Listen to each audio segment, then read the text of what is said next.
बदल रहा है, आगे बढ़ रहा है। चल यार, नुक्कड़ नाटक वाले आए हैं बाबा साहब अम्बेडकर के जीवन के ऊपर नाटक करने। मैं नहीं जा रहा। क्या ही होगा, वही अम्बेडकर, वही जातिवाद, वही रिजर्वेशन। सब जानती हूँ मैं, सब पता है मुझे। यही सारी बातें हमारे दिमाग में पूर्वानुमान और गलत परसेप्शन भर देती हैं, जिसे हम सच मान लेते हैं। ऐसा ही कुछ हुआ था हमारे देश के संविधान निर्माता डॉक्टर भीमराव अम्बेडकर जी के साथ, जिन्हें केवल एक समुदाय का नेता बनाकर रख दिया गया। कौन थे बाबा साहब डॉक्टर भीमराव अम्बेडकर, और आखिर उन्होंने हमारे देश के लिए किया क्या? आइए जानते हैं। 14 अप्रैल 1891 में बाबा साहेब डॉक्टर भीमराव अम्बेडकर जी की जन्म हुई थी। प्रारंभिक शिक्षा उन्होंने अपने गांव से ही प्राप्त किया था।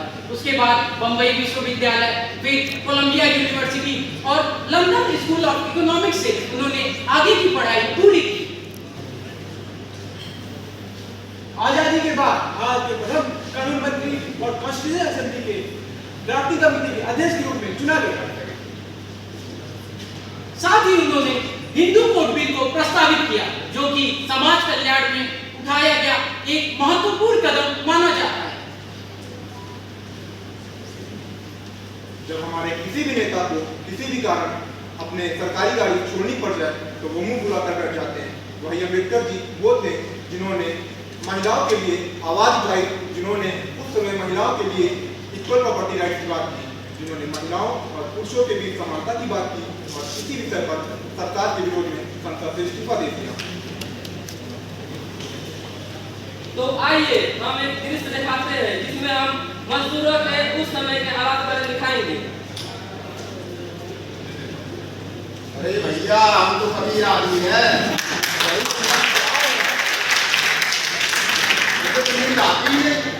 मैं 20 घंटे हवाबाजी, मेरा मतलब मैं 20 घंटे बिना थके काम कर सकता हूँ।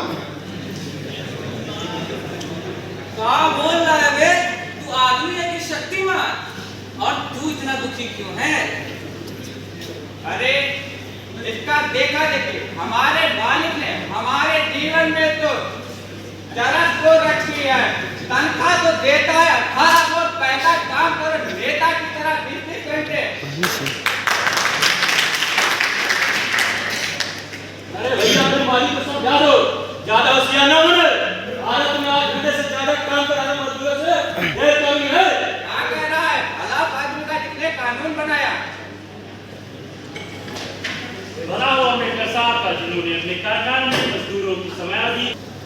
पानी पानी पानी, अंकल जी जरा पानी पिला दीजिए, मेरा गला सूख रहा है।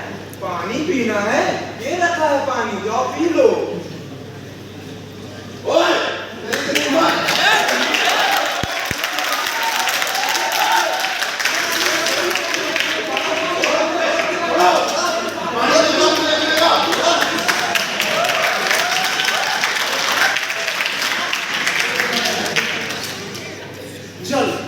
जल जीवन की मूलभूत जरूरत है, और इस मूलभूत जरूरत को सर्वजनों तक पहुंचाने के लिए बाबा साहब डॉक्टर भीमराव अम्बेडकर ने समकालीन वायसराय लॉर्ड वेवेल के समक्ष दामोदर नदी घाटी परियोजना का प्रस्ताव रखा और इसे पूर्ण भी कराया, जिससे वहां के लोगों को बहुत ही सहायता की।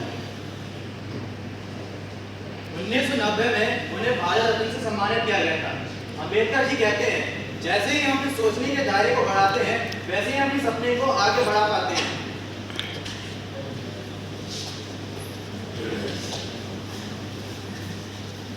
मैडम जी, क्या मैं अंदर आ जाऊं? लेकिन तुम हो कौन? अरे, मेरा नाम सोनू है, मैं यहाँ पढ़ने आया हूँ। लेकिन तुम पढ़ना क्यों चाहते हो? मुझे पढ़ के IAS ऑफिसर बनना है। तुम्हारा काम साफ सफाई और मजदूरी करना है। मुझे देश को नंबर 2 पे ले जाना है। नंबर 2 पे क्यों नहीं? अरे क्योंकि वो मेरा सपना नहीं है। तुम हम सबसे अलग हो, मैं तुम्हें नहीं पढ़ा सकती। रजत, बाहर निकालो इसे, सारा मूड खराब कर दिया इसने। मैम, मुझे पढ़ना है मैम, मैं गरीब हूँ मैम।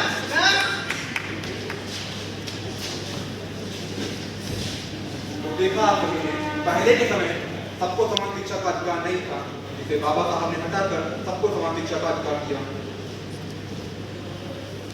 जैसा कि अभी तक आपने इस नुक्कड़ नाटक में देखा, बाबा साहब डॉक्टर भीमराव अंबेडकर जी ने अनेकों कठिन प्रयास किए।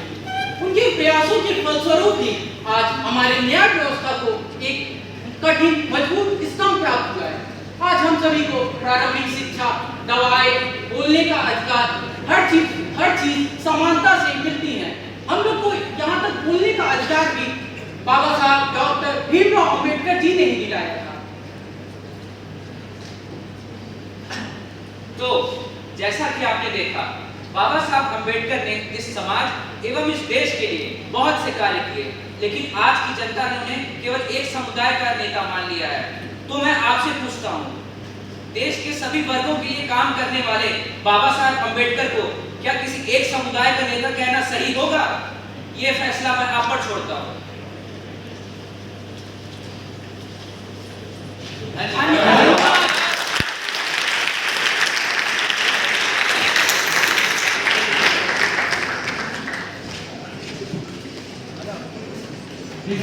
इस प्रस्तुति के लिए हम सभी कलाकारों का आभार व्यक्त करते हैं तथा डॉक्टर अम्बेडकर